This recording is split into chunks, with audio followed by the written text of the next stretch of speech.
Whispers of Malice by Elton Thomas.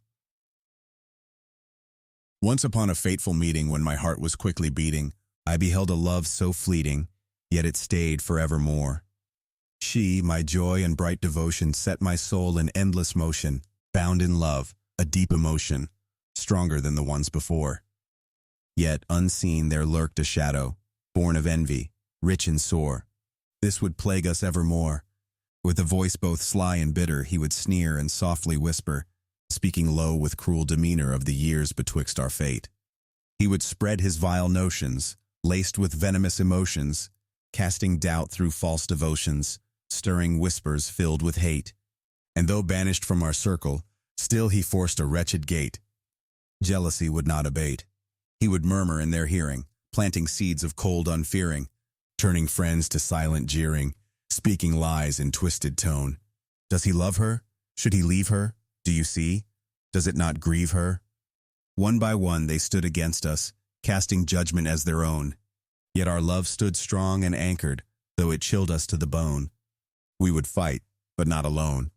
Then a race, a simple running, turned to something cruel and stunning, as this shadow, ever cunning, spat his malice to my face.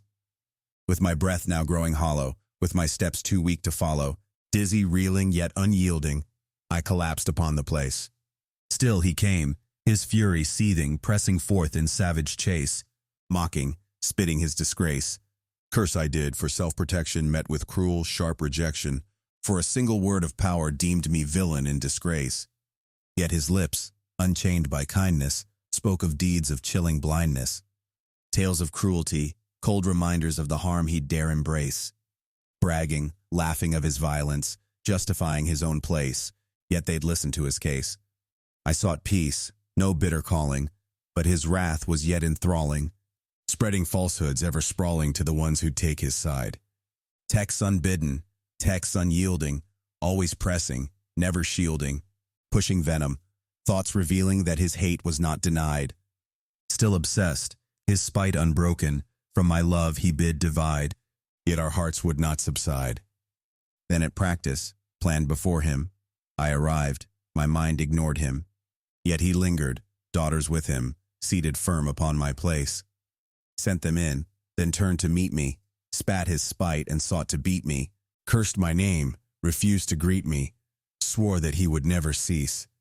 When I begged for resolution, offered peace as my release, he made lies his masterpiece. To the desk he went to mutter, spun a tale to cause a shudder, claimed that I had chased his daughters, twisted words to craft my fall. Though the truth stood stark and burning, they believed the lie was churning. One foul word, and I was turning from the group I once called all. Yet their leader bore the knowledge, saw the truth beyond his gall. Still, injustice stood so tall, now expelled for my defiance, for my simple self-reliance, for one curse, a lone reliance in a moment of distress. Still he taunts with words unbidden, breaking through though he is hidden, telling me my love's forbidden, bound by venom, bound by mess. Yet my love stands strong, unshaken, though I tire of this duress. May his torment no regress. Dark obsession, deep and seething, let your spite dissolve in grieving. Let this madness find its leaving, end this bitter, wretched score. Jealous fool, your hate is hollow, no more shadows shall I follow. Let your lies find dust and sorrow, let them fall upon the floor. Nevermore shall you bring ruin, nevermore shall hate implore. End your wrath and speak no more.